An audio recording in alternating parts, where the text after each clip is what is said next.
Hey guys, Nicolette here with Insomnicat Media. Today, Brian and I are going to talk to Jordan French, executive editor at Grit Daily News. Jordan French has done a whole lot. I mean, from engineering to law to journalism, this guy just keeps going. So tune in. We're going to talk sponsored content and we're going to talk some secrets to doing so many different things. Hope you enjoy.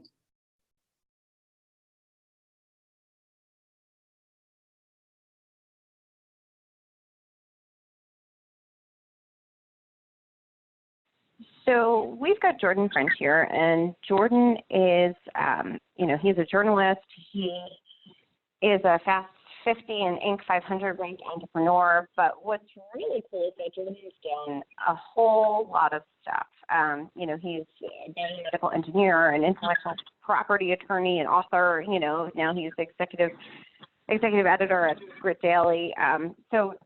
Jordan, I would say tell us about yourself, but, we joke about this. We could be here until tomorrow. So, just maybe vaguely tell us a little bit about, what you're up to and the versatility in your career. If you could maybe touch on that a little bit. I find that fascinating. Sure, I can definitely work backwards. You mentioned Grit Daily News. That's my sixth startup, like its name. It is a news outlet, a trade publication. So for those who want to check it out while we're talking, it's www.gritdaily.com. But I'm Jordan French, and I launched it early last year, and we cover brands and how you interact with them. So being that it's a news outlet, a lot of that coverage goes around social media, your usual suspects. That's how people interact with the world often. So we do a lot of coverage of LinkedIn and Instagram and Facebook and Twitter and TikTok and sort of on down Snapchat and on down the list. And it's really a cool space to be in at this time, especially given that there's a lot of privacy issues and new tech that's coming out. And the whole sphere of being an influencer is new. One big thing, and I'll bring this right up front, is we cover and tilt towards women-led brands. So just to explain a little bit more, maybe a concentric ring out from our core is tech in general, culture in general, which would include film and art and music. Anything that's new, anything that relates to or touches the brand, we'll cover. But we deliberately aim to cover more women-led brands of all of these types, including tech. One thing that we saw working as the cadre of journalists that we are at Grit Daily was generally a lot of undiscovered brands happen to be led by women. We could get a few more page views out of it when we went out of the way to cover those. And part of sort of the latest kind of sunlight on culture and how people treat each other has highlighted some of the opportunities across gender, specifically, not to unpack it too much, but the short end of it is we'd have a bigger economy if there was, more equality, equal pay, and equal funding and across the board from private equity and VC. And I think from a media standpoint, equal coverage. So that's our ethos. And then just a little bit more on Grit Daily. We have over 200 columnists. We're not small anymore. Over 200 columnists, 9 staff. Most of that's in New York. You'll see us out at events a lot. Just some really quick ones that are coming up. Advertising Week's coming up at the end of September. We'll be there. We'll be at Tech Barbecue in Copenhagen, Denmark, of all places. Awesome conference. That's mid-September. I'll be at Purdue giving a talk in maybe 2 weeks, I think it is from now. And that's just off the heels of our own event with installation artist Kevin Reed in New York a few weeks ago. Before that, we were in San Francisco with Health Tech Women in Siren Care. So you get the idea. We're big on events, very accessible. A lot of people liken us to a fast company or an ad week, just a little more on the ground, a little more accessible. So that's the short and long of it, of what we're up to today. It's been a lot of fun and a wild ride so far, Nicolette. That's awesome. You're busy, Jordan. And one of the things I know you and I have spoken about before is kind of, I think there are a lot of people out there who want to switch gears, in their lives, in their careers, whatever it might be. Maybe they don't want to take the jump. Maybe they're comfortable being stuck, whatever it might be. But a lot of people aren't following their passion. And I was wondering if that was any part of, your history and why you've done so many different things. Was it following your passion? Was it kind of just exploring different things? Did they just land in your lap? I mean, how did that happen? And what is your advice to those people who are considering, maybe this is not for me, I want to do something else? Look, sure. I can first speak to my own experiences. I think I've done some pretty cool stuff. I know you've written about it, and a lot of people have, probably from the top. Grit Daily's pretty cool. That's even gotten some coverage. But BHEX, which is a 3D food printing company that has NASA origins. It started with NASA, the National Aerospace and Aeronautical, as a space agency, basically. They long story there, but the short end of it is we need to feed astronauts on their way to Mars and into interstellar, and sometimes it takes a long time to get places. So one of my co-founders, Anjan Contractor, won a grant, and his proposal was to 3D print food. So fast forward to that, to a few years ago, we launched BHEX, which sounds like a coven of witches casting spells with the little yellow and black guys flying around. But it's not. It was robots, the friendliest robots you could find that would print pizza. And yes, you can eat it, to anticipate the question. And yes, it actually got pretty good.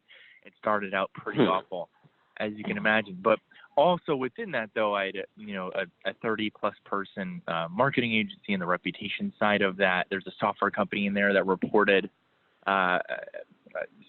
who was on Airbnb to local municipalities. That was called B&B Shield. Lisbon Hill Farms, which is still around, which is a cage-free egg farm, pretty traditional business there, but in a really funny way.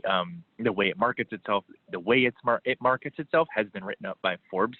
Can get to that at another time, but think of crusty old New England. That's the short end of it. If we don't get into that one, did a lot in real estate, and so 6 companies in. Helped out a whole bunch of others, as you could imagine. Plenty of failure in there too. As I've heard recently, I like this recent quote I learned, which is failure way to the top. I think there's a lot to be said for that. And then just, to get to some advice, it's just do stuff. If you want to be exceptional, literally by definition, you have to be exceptional. That's not, me touting my, sort of tooting my own horn. I'm just explaining, narrowly. If you want to be different, you actually have to go be different. And you got to go, work with robots that print pizza. If that's what you want to do, that's what you do. On the opportunities themselves, it's as simple as when there's a fork in a road, take it, right? Goes the old saying. And so there are opportunities that come up, and you gotta make time, right? Like a lot of people do procrastinate. I've seen it. I saw it just yesterday with a friend of mine trying to convince to just, have her get a real estate license. We all do it. I do it too. And lives are short. We're really lucky to all be alive. And so you just got to get in there and seize those opportunities. There's a lot at play. It gets really complex from there, and it's really an individual, motives and everything else. But it's been a really fun, wild, exciting ride for me. I've been told it's been an inspiration from others in a lot of cases. It's from my viewpoint, and not so many people know this. It's not just even my own story, but some of the people I've been able to work with. Just incredible stories behind them. And I think maybe a corollary to all this too, I would add is it's why I'm a journalist, and that is curiosity. I think curiosity leads you to opportunities, and that might be as simple as asking questions about why people did something or what they did, and oftentimes they'll just invite you in on it. And if you say yes enough, the next thing you know, you're doing some really cool stuff, and life can move quickly, but also in a really, really fun and ultimately meaningful way. I think that's often what people are after. Some merger of happiness and meaningfulness. And so just to go back really quickly to the question, people are considering doing something else, I mean, just kind of get out there and do it. You can find some time instead of watching TV or some other activity that is your downtime. Grit it out. Just kind of connect, email, or call up some people that are doing something cool. You'd be amazed. We all know this on this call or on this podcast episode. Everybody needs so much help. You'd be shocked at the other person or group saying yes to your request to, can I join or help what you're doing. Absolutely. I think the other thing, Jordan, too, is what happens, or at least from my experience, because I have a pretty diverse experience, background also. But what I believe, and I'd love to hear your take on this, is, the creative part of it, right? Because you experience so many things, you're actually able to take those things you've experienced and create new things. So all new things are a creation of things you've experienced or things you've learned along the way. And with such a diverse background, do you feel that really helps with the creative aspect of things when you get into like Grit Daily or even developing, product or things like that in some of your other ventures? Yeah, definitely. I think the more sort of touch points or experiences that you have, the more open-minded you become, and the more you can ultimately borrow, I would say, from other industries, people, ideas. I'll give you a really, really quick example. My dad, who's a mechanical engineer by background, worked at Nestle in Marysville, Ohio, of all places. That's where their R&D center is. Everyone knows Nestle, big chocolate maker. They make like everything else from dog food to who knows what else, right? It's out there. Right. Exactly. So they used to go, and I would go with them actually once in a while, over to Honda's plant. Totally different industry, not competing at all.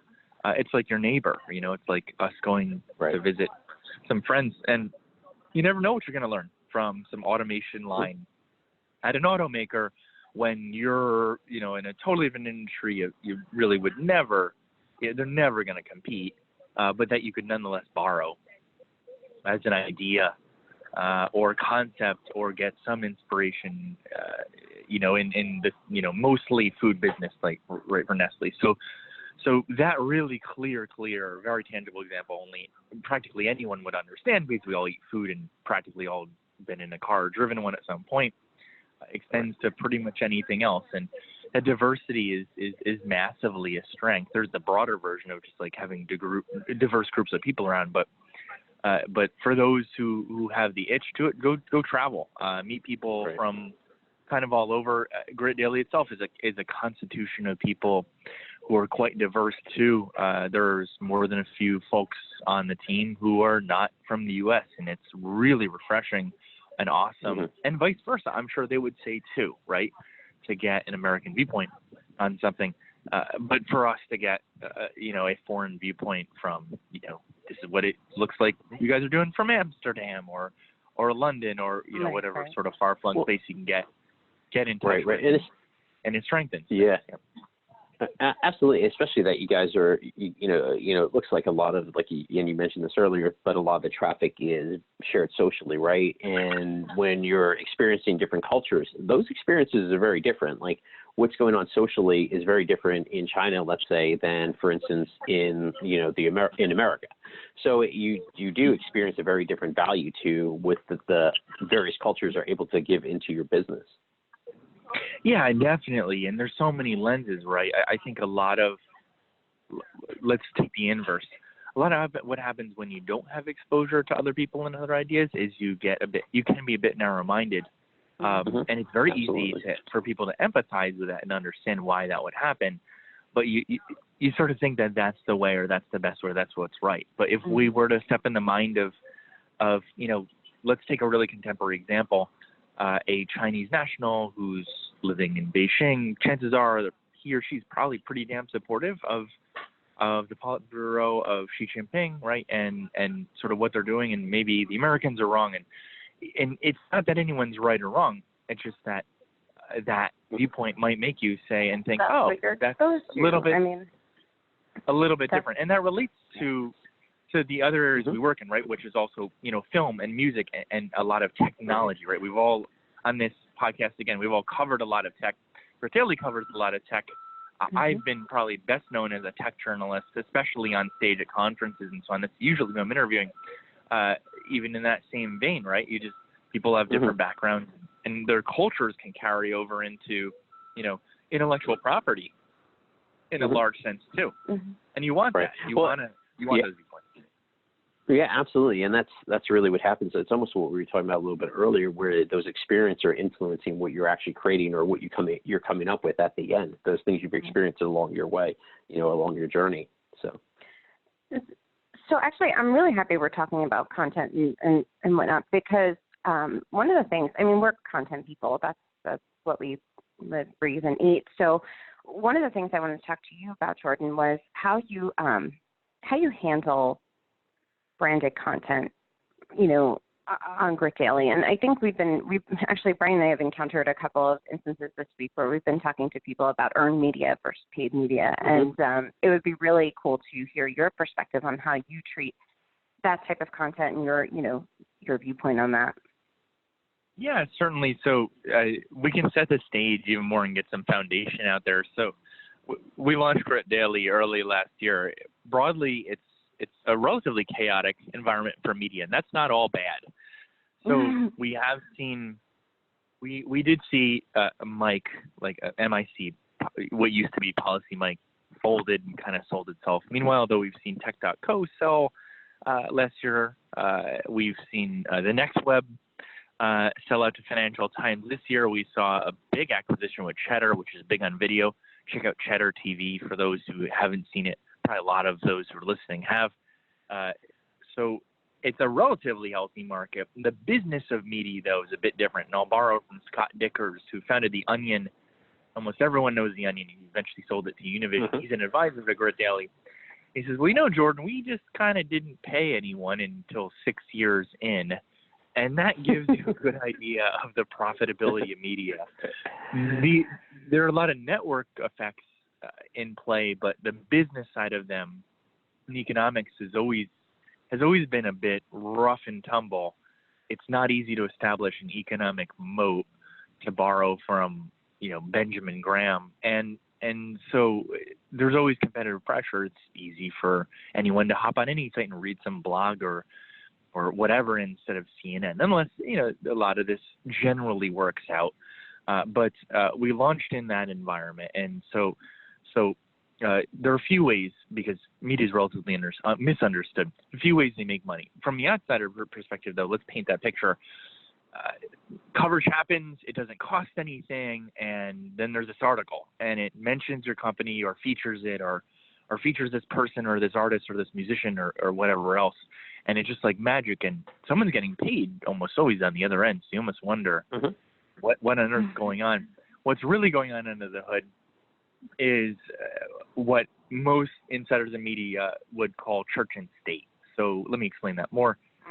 There's the editorial side, and then what's usually a sales or advertising or many other labels, but an operational side that's firewalled often. And this goes on at every publication. New York Times is a great example of that. They'll even, if you talk to some folks who do ad placement or ad sales, and say, "Oh, I literally know no one who's on the media staff," and that's really, really common. They even physically separate everyone at publications, big and small.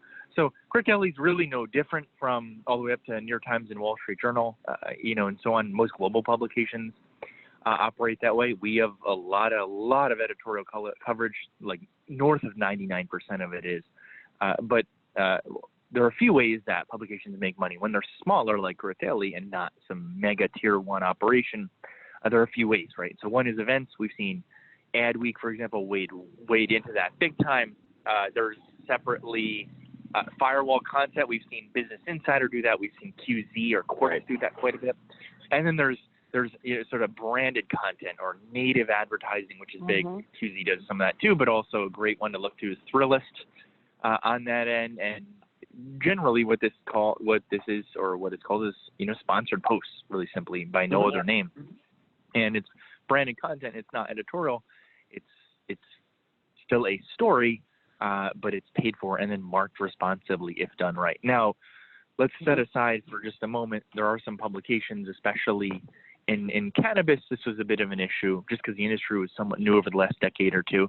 And then separately in the blockchain and cryptocurrency industry, we've seen, some issues with not marking things responsibly. And that's not really what I want to wade into too much. We comply with the rules, and we're no different from a QZia or a Thrillist, but it is part of our business. It's not a huge part. There's some other revenue drivers like programmatic advertising. That's what you see. That's the sort of like ad roll to other articles often in a lot of cases. And people have seen seen some of the operators that offer that up, like Taboola is a pretty big name in the space. There's a few different pillars, and that's a little bit awkward for most media outlets. But one that's not talked about a lot is native advertising. We do some of it. Generally, from a journalist point of view, with that hat on, my own opinion is it makes sense to do a lot, and it makes sense for brands to do as well. Oftentimes, they're not going to get the story that they want, and when I say that, oftentimes there's a certain goal, conversions or some brand awareness, and their brand just not in a position to necessarily garner the type of attention that they're looking for. In other words, your company's not that special, right? You would hear that from practically any journalist, and so one way to get out there is to do some paid engagement, and then more broadly, I'll say. A lot of advice I've been giving to brands, to companies, to founders, and so on, even to artists and musicians and those in film. You don't need a lot of media attention to really move the needle. What works best, I find, is media partners.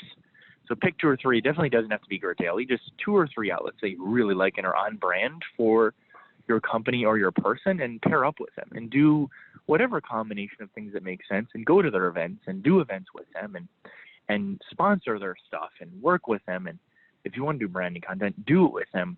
And they'll get a lot deeper, better, more richer stories that probably move you a lot closer to your goals than just carpet bombing every publication with the same pitch to try to get something to happen. We've seen a lot more of the latter, and sometimes it doesn't really make sense. And it's something to think about, especially if you're a practitioner on the agency side. Yeah, that's actually really good. And I didn't even think of that. You're talking now through a journalist lens, but you're also running a media outlet that needs to make money. So you kind of have to play on both sides of that fence, So you have to walk that line of what's okay and what's not. I mean, for you even as a person, and your values. And so that's actually a really cool place to be in. Because we've seen it too, there's a lot of stigma associated with sponsored content, and that's a really good way to look at it, getting the message that you actually want out there, and instead of not knowing what that's going to look like once it's out there. Right. And do you feel like a lot of companies that are doing sponsored content, is it that they, because we've seen this where they really need like an ROI on it, like whether it be some metric that they're measuring, like conversions or page views or whatever the case is, or do you find especially like with the way you guys are doing it, where it's more about brand and just being connected more to those media outlets? Yeah, certainly. So it's really more of a conversation on marketing more broadly, but let's set that aside for a second.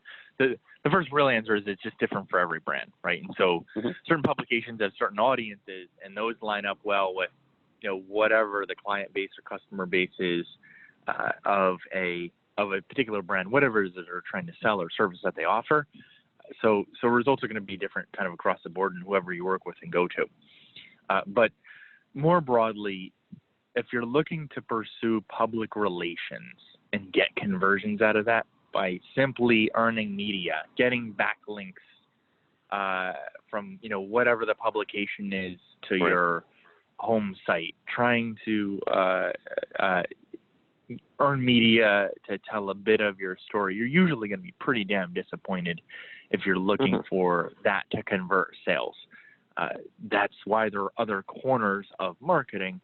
Right, there's obviously price and product, but within placement, right, the fourth being promotion, where your marketing matters so much. So paid advertising channels, especially on social, is largely where you're going to get your conversions. Now, with that said, it doesn't take too much of a sophisticated strategy to work media into that, whether it is earned or is branded content. And some of the most effective strategies that I've seen from brands, and it's from really big brands doing the following: they'll go pursue either earned or paid media, get a story written the way they want, and then market that on social channels. That way they're marketing their story. In other words, think of a jab rather than the right hook to try to induce a sale immediately. Right. And creating that bit of a funnel to tell your story as a brand, and then later on ask for the conversion tends to up, whatever metric they're usually measuring by. Right. So there's a place for media. There's certainly a place for media, and that might be part of it when you are looking for conversions. But on its face, typically, you're hitting Google News and Apple News and whatever else in social channels of a publication, but it's somewhat short-lived. It's rare that you get significant page views per day, and then that in turn converts. It tends to be low numbers multiplied by low numbers. Absolutely. And, we see so many times it's multiple touch points before you hit that conversion, whether, starting high up in the funnel or, the lower down you get them, or the more touch points you eventually get that conversion. I do have a question sort of from earlier on when you were talking, and you sort of came back to it with some of the social pieces. You had mentioned influencers and sort of, where they fit in the space. And I think you said something of there was something like the fear of being an influencer or something early on in the interview. And so I guess my question is, how do you see influencers fitting into versus media outlets fitting into the space, in terms of that social sphere, and marketing dollars and conversions and things like that? Yeah, I haven't done a ton of it, but I've sat on a few different sides of the sort of influencer marketing equation. So I've sold some personal brands into Johnny Walker, Toyota, Sprint, and a few other big brands. It really depends in its nuance. Obviously, price is a big factor, and there's a lot of noise.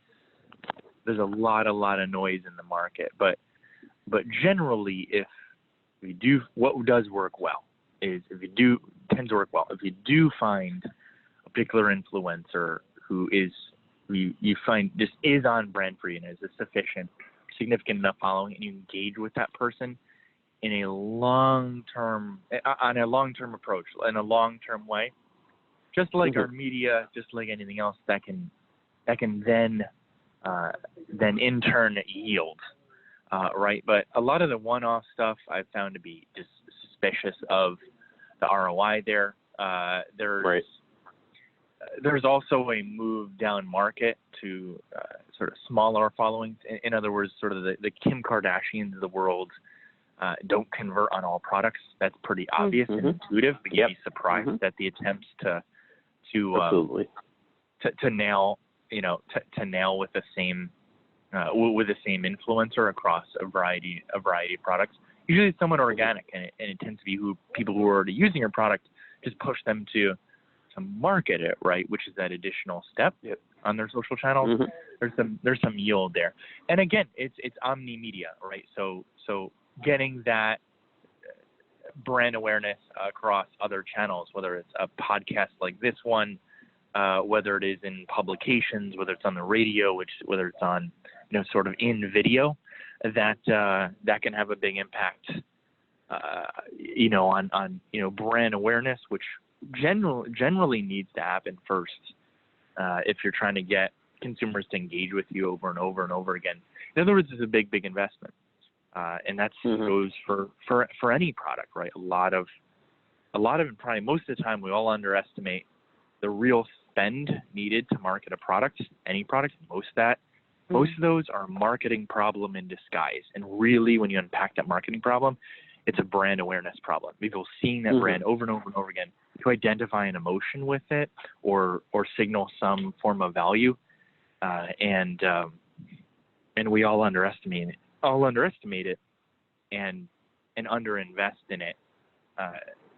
We all want sales. I totally get it, but oftentimes you got to put in a lot of legwork first. And yes, so to back to the question, influencers are certainly part of that, but it's so granular, and usually, quite frankly, from my view, in the anecdotal experiences, it's really a long-term approach. You really want to be in a position where you're working with one over a year-long or 6-month campaign, or even longer than a year, to kind of drive the point home, and create like a sort of the Allstate man, or the Geico Gecko, or I think WAMU, Washington Mutual, one of these other banks has an emu now. It's a big investment. That emu is going to be famous and air for years and years and years, just like the Gecko did. That is most likely the winning strategy, not the short bursts or one-offs. And so it's an investment just like any other.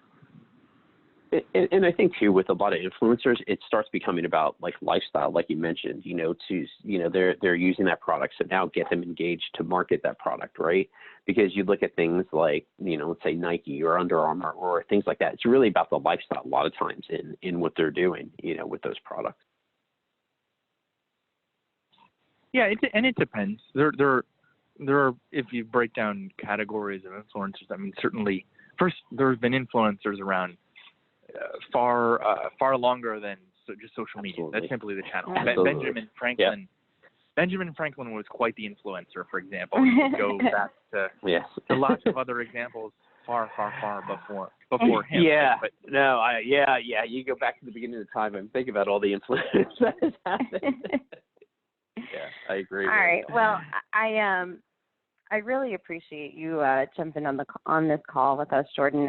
Is there, I want to wrap with one fun question that I've been asking everybody, and I promise I'll shut up after this. So, what has been your most exciting career moment? That's a. Did I stump you? Yeah, I think Jordan's going to go yet to be determined. TBD. Yeah, it's likely. I mean, I have a few highlights. I didn't know what I was getting into well before BX, but basically got recruited up to work at MIT on a NASA-funded Mars Gravity biosatellite. That really opened a lot of doors for me. Big shout out to Erica Wagner, who was at the time, I believe, either at the tail end of her PhD program in some postdoc way, and is now at Blue Origin, maybe one of very few astrophysicists. Hardly do you ever meet them. She was one, but kind of recruited me into Mars Gravity, and that opened a lot of cool doors, and obviously led to BX and 3D printing food for personalized nutrition and pizza and all these stories that led to a lot of other cool things too. But that's certainly one of them. There are certainly a few other kind of pivotal moments. We all have them out there when we, when we just make a decision to not procrastinate, to give a hallmark right to earlier in the call, and what a lot thematically this podcast episode is about, and just kind of seize the day, right, where you're saying, I'm going to go do that thing now. I've had more than a few of those moments to turn things around, or like I said earlier, you just kind of fail your way forward or fail your way to the top. Absolutely. You gotta follow your dream, follow your heart, and go where you need to go, right? Definitely. And now that's Grit Daily. So all you out there listening, check it out, gritdaily.com. And at Grit Daily, really simple. We're on Instagram, Facebook. 50,000 follower mark. Nice. We just hit a week ago. It's a bit surreal, but on Twitter, YouTube, everywhere, LinkedIn, follow us there. Check out some stories. I'm sure we'll cover something that's within Nicolette and Brian's neck of the woods too. Awesome. All right. Thank you so much, Jordan. Thank you so much, Jordan. Have a great day. And take care, guys.